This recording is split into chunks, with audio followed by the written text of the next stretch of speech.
what the value really is reducing human suffering or something in that Sure. vein, right? Of like some altruistic or moralistic good.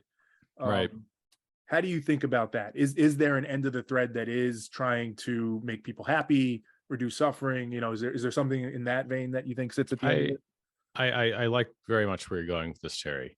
Um, I first of all, I won't say it's to make people happy because I believe happiness to be a fleeting emotion. Mm, It's it's unstable and hedonistic at its core, right? So if we only go in that direction, then I think we'll all end up in the braying donkey category, mm, right? So it's a Pinocchio reference, but mhm, um, if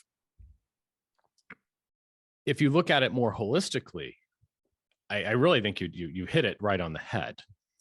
What are we doing? We're reducing human suffering. I think that there's some truth to that, mm, and let's unpack that a little bit, right? Because on one side, you have a potential postmodern critique of general relativism towards the good or the best, and you could even analyze it insofar as you want to if you only focus on that one thing, right? So it's relativity to every other thing around it, the best, right? Well, now we have mhm, to get into the best what. mhm, Um, the best way to grow your grass. That's more empirical than the best way to raise your child, right? As you were alluding to. mhm, So, and I think it comes down to what's the end. So, okay, is the end to reduce human suffering? It should be. If it's not, I think we're doing it wrong. But I think it can be more than that because, if you look back over time, have we reduced suffering? Have we reduced disease as much as we possibly can? Have we found better ways to live? Because, I mean, why wouldn't you if you have the capability to do that?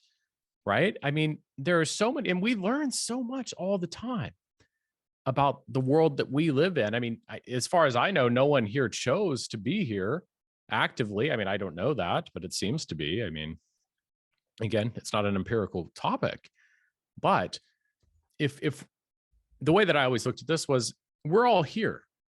Here we are with this opportunity. That's the way I view it. Life is mm, opportunity. mm, So if we're here with this opportunity, why wouldn't we want to make it the best that we can? Why not?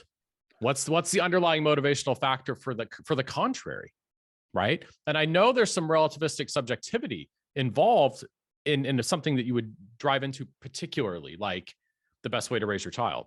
mhm, There's a lot of variance in that, and that perception plays a role in our understanding of that and what we think is best, right?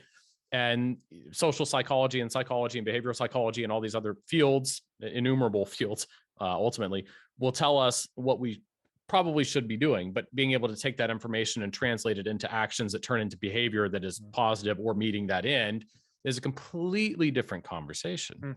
right? And maybe this isn't the platform for that, but I I would leave you with that at first, and Yeah. I'd like to hear what you think. Well, I think you're hitting on like a dichotomy or paradox or whatever that I think about a lot, and I'm very curious your take on it because I think what you're saying, sticking with that mathematical analogy or whatever, is almost by definition true, right? We are here.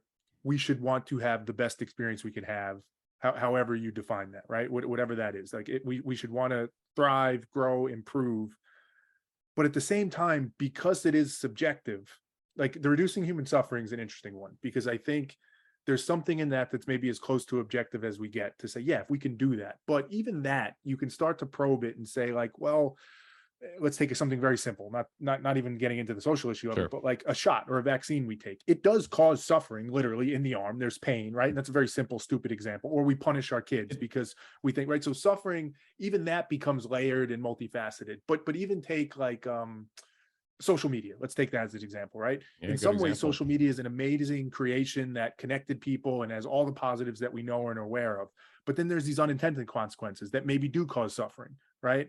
And we've created all this stuff that's allowed us to produce so many more things, but maybe anxiety is increased with that or quality of life. So even defining exactly how we measure human suffering and an accurate view of if it's up or down gets really tricky. And that's that dichotomy where we say, yeah, we want the best possible life, but we have no idea how to measure what the best possible life looks like. So what do we do with that? Like practically day to day, what do you do with that to feel comfort and conviction that you're moving in the right direction?